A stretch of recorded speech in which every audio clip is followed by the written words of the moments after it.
मारावनां भुमकानि दुखुथिया आंनि बिब' बिनानाव आइजोफोर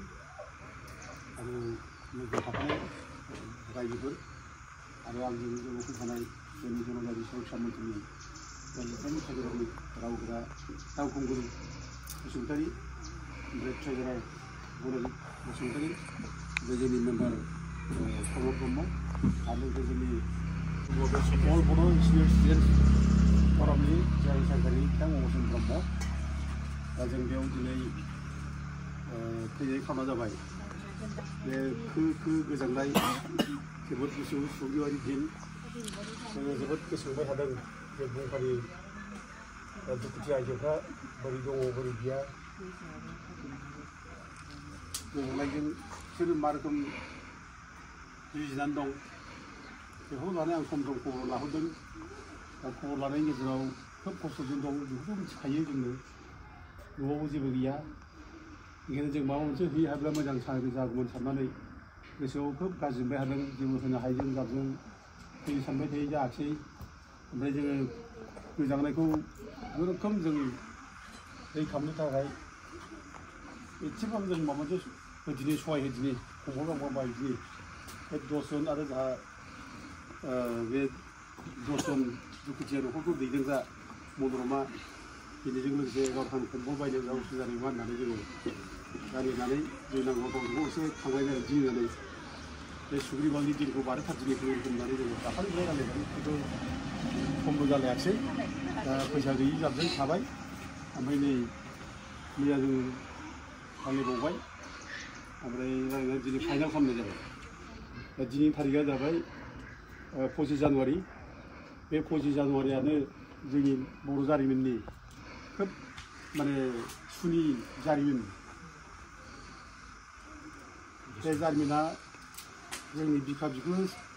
माने दासिमबो गाबखांहोयो गावहैयो ओंखायनो बे जारिमिनारि दिनावनो जोङो खंबल गांफां बा खस्थ' खालामनानै हैदिननानै जोङो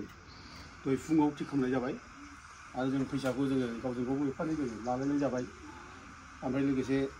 आं नैबे लेखा दिहुनदोंमोन साम इम्पर्टेन्ट कटेसन रिगार्डिं द हिस्टरिकेल बेकग्राउन्ड अफ बड'स होननाय लेखा बर' जारिमिननि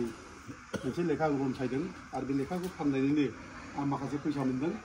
आं बे फैसा मोननायजों लानानै जों ज' खंबलखौनो बायना हैदिनो आं मोनसे मन'बल खालामनानै दहाय फुङाव जों ज' खालामनानै जों दा लाबोनाय जाबाय दा भुमकानि आइजोफोरखौ जोङो गोसोखाङो मान होनो लुबैयो खिन्थु हानाय जायाखै दा भुमकाया 1988 नि 25 जानुवारि खालि आसाम पुलिस एफटिएफ बिनि अत्याचाराव जि जानाय घटना जालांबाय बे जारिमिनाव बे दङ गोसोम जारिमिन हिसाबै बे लिरजाबाय दा बे जानायनि आरोबाव सानसे थानायनिनो 27 तारिख जानुवारि खालि आरोबाव बे सेम घटनायानो जाबाय 25 तारिख खालि जोंहा साथाम आइजोफोरखौ जोङो खोब जुनादबादि माने गाज्रि खालामनाय जों नुबाय पुलिसफ्रा खालामबाय गाज्रि आरो 27 तारिख खालि 7 जन आइजोफोरखौ जुनारै खालामबावबाय 27 तारिख खालि 27 जानुवारि खालि दा बे जारिमिननि बे दिना दाबो गोसोआव फैयो आरो बे जाथायखौ लानानै जोङो क्ल'सलि नांजाबबायदों दुलाराय बर' फरायसा आफादा आरो बिसेसकरि आङो बे जायगायाव माने घटना जानाय समावबो फैदों आरो रिपर्टारबो जायगायाव फैदोंमोन गणतान्त्रिक फाउन्डेसननि रिपर्टार दा बिथाङानो फैनानै बिनि गासैबो रिपर्टखौ माने लिरदों आरो बे लिरनायखौ लानानै गुवाहाटी हाइकर्टनि जायनाखि चिफ जास्टिस कुमन माल्लथा बे जेब्ला फेरियाव साहा लोंदोंमोन ब्रह्मपुत्रनि दैसायाव इभिनिं टि लोंदोंमोन बे इभिनिं टि लोंनाय समाव पेपाराव नुनानै बे आसुरित मोनदों सोमोनांदों आरो सोमोनांनाय फोरमायनानै बियो जोंनि बे केसखौ माने क'क्राझाराव माने होनाय जादोंमोनथ' बे क'क्राझाराव बिदि केस दंब्ला बेखौ माने इमिडियेटलि सुमोथ'नानै गुवाहाटीफोराव लांनाय जादों दा क'क्राझाराव जों जायनाखि केस होदोंमोन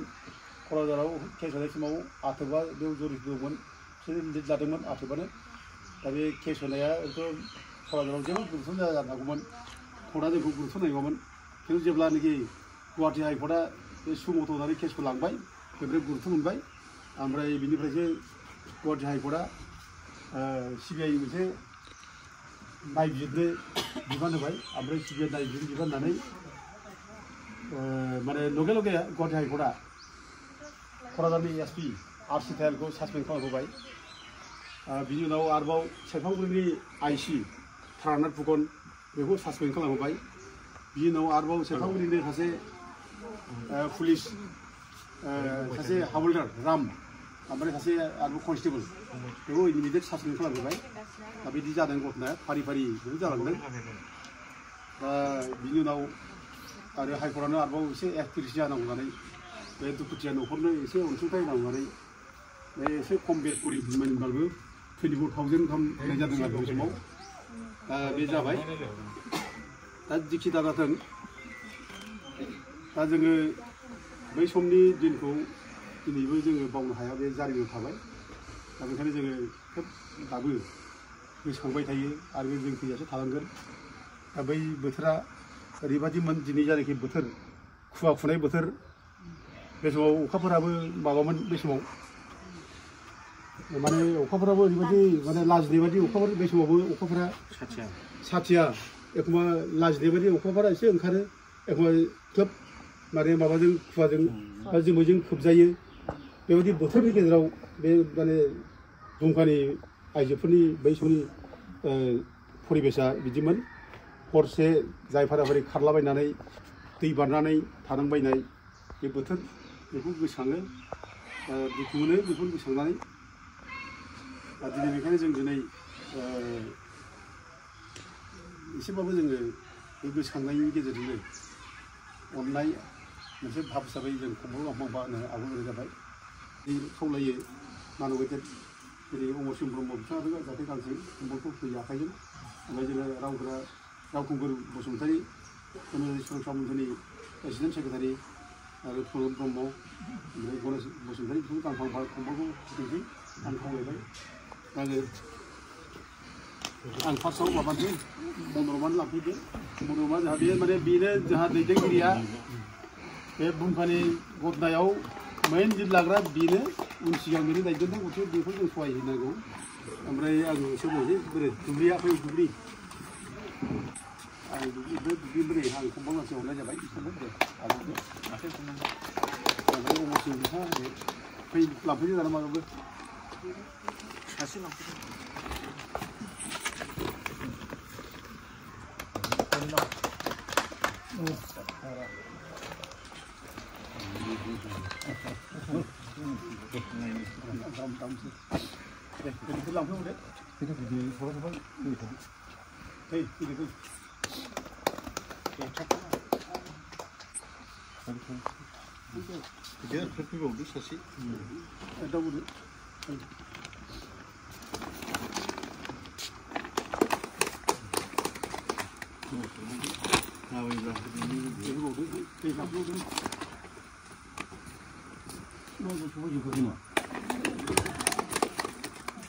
Sila,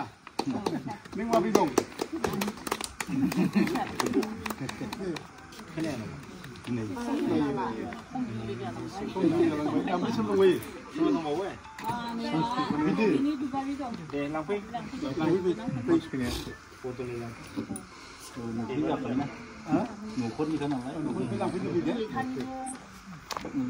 Biasanya ragu gaji zaman sih deh, betul lalu itu tamu deh, ragu deh,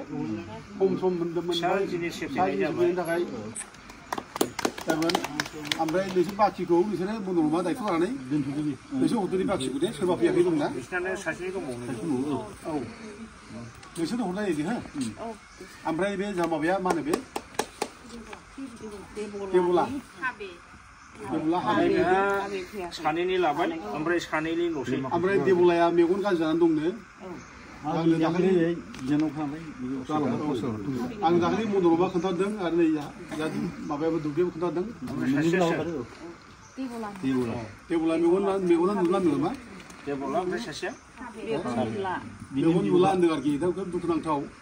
दा जोङो नायसै जोंनिफ्राय जोङो 2-3,000सो फैसा होनोसै आरो बेनो एसे दा दिनै आं मोनब्ला होलांसै जोङो 2-3,000खौ बिसोरनो आखायाव होआ आरोखि ट्रिटमेन्ट खालामजाथों दे ओमफ्राय लोगोसे आङो दिनै खावलायनो लुबैदों बे थांनाय 2023नि एप्रिल दाननि 17 थारिख खालि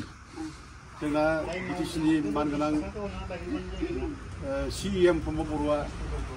बे दुखुथियाफोरखौ बुंखानि आइजोफोरखौ लिंलांनानै बड'लेण्ड गेस्ट हाउसआव क'क्राझाराव बे मोनसे कमिटमेन्ट होदोंमोन बे प्रत्येक न'खर माने न' लुनानै होगोन होनना बुंदोंमोन ओमफ्राय साख्रि होगोन होनना बुंदोंमोन दा बे जिनिसखौ मावना होनांगौ खोथा होबाय जेब्ला मावफुंनांगौ बे ओरैनो खोथा होनानै ओरैनो थानो नाङा नङाब्ला मानसिफ्रा माने थगायसुला सानो नङाय खोथा बुंग्रा सानो दा खोथा होबाय जेब्ला मावफुंनांगौ आरो रायजो राजाफ्राबो बिसोरबो खोब बयबो आसा खालामनानै दं माने मावना होगोन मोनसे माबा मोनसे मोनगोन होननानै दा आं दिनै बे नोंखौ नोंसिनि गेजेराव फैनानै आं खावलायहरनाय जाबाय जाहाथे बिथाङा माने थाबनो बे जानाखि गाव खोथा होदोंमोन साख्रि होनाय खोथा न' लुनाय होनाय खोथा बेखौ जाहाथे मावफुंनो हायो जों बेखौ खावलायो आरो दिनै जों लुबैयो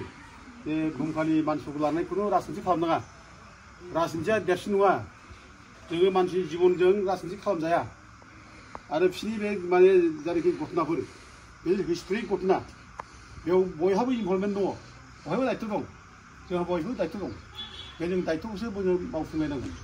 बेखायनो आङो बयबो खावलायबाय आरो लोगोसे जों जे दिनै माने माबा होबाय कम्बल होनाय जाबाय बे रावनिबो जों माने माबा खालामाखै जोङो राजनिथिनि बाथ्राबो गैया जोंहा बे क्रेडिट लानाय माबा मोनसे लानाय बाथ्रा गैया जों बोरैबा सहायनो हायो खोमा जों बेनि थाखायनो जों होनाय जादों आरो आं दहाय बुंखादों जे जों लेखा गांसे दिहुनदोंमोन बे लेखा फाननानै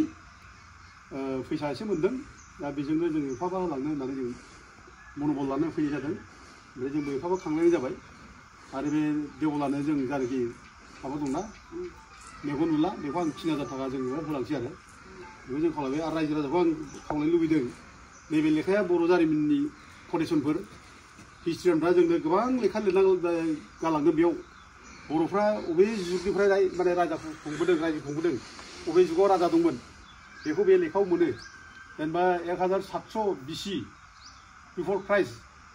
ख्रीष्टपूर्व 1700 बोसोरनिफ्राय बर' राजा दंमोन जोंहा प्रागज्योतिषपुराव बेखौ होनदों बेयाव बेनो महिरंग दानब दा महिरंग दानबनिफ्राय फैनानै बिनि बंश गटकासुर सम्प्रासुर बानसुर ओमफ्राय जों फैबाय ओमफ्राय जोंहा नैबे नरकासुरमोन फैबाय आरो बिनि फिसाला भगदत्त दा भगदत्तआ माने कुरुक्षेत्र जुद्धआव थांदों